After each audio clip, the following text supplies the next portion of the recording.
শবে বরাত কি কোরআন ও সহিহ হাদিস দ্বারা প্রমাণিত? উত্তরে আমি বলতে চাই, সহিহ হাদিস দ্বারা প্রমাণিত, তবে কোরআনের ভিতরে সরাসরি শবে বরাত উল্লেখ নেই।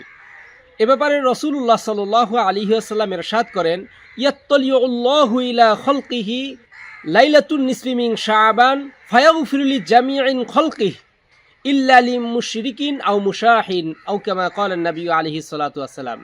রাসূলুল্লাহ সাল্লাল্লাহু আলাইহি ওয়াসাল্লাম বলেন, লাইলাতুন নিসফি মিন শাবান অর্থাৎ শাবানের মধ্য রজনীতে মহান আল্লাহ রাব্বুল আলামিন সৃষ্টির প্রতি করুণার দৃষ্টিতে তাকান এবং মুশরিক আর বিদ্বেষ পোষণকারী ছাড়া সকলকেই আওমভাবে আল্লাহ রাব্বুল আলামিন ক্ষমা করে দেন।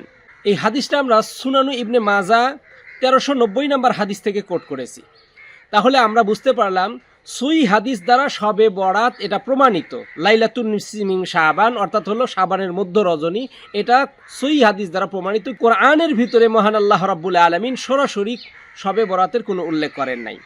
তবে আমি সমসাময়িক যেই বিষয়টা আপনাদেরকে বলতে চাই সেটা হলো, অনেকেই বলে যে কোরআনে নাই তার মানে বেদাত। না, অনেক আমুলি কোরআনের ভিতরে সরাসরি নামসহ উল্লেখ না থাকলেও সহিহ হাদিস দ্বারা প্রমাণিত। তদ্রূপ এই শবে বরাত বা মধ্য শাবানের রজনী এটা কোরআনের ভিতরে সরাসরি নামসহ উল্লেখ না থাকলেও সহিহ হাদিস দ্বারা প্রমাণিত, তার মানে এটা অস্বীকার করা যাবে না। আমরা শিক্ষণীয় যে বিষয়টা আপনাদের কাছে তুলে ধরতে চাই সেটা হলো, শবে বরাতকে অস্বীকার নয়, শবে বরাতের সঠিক ব্যবহার শিখতে হবে এবং সেই অনুযায়ী আমল করতে হবে।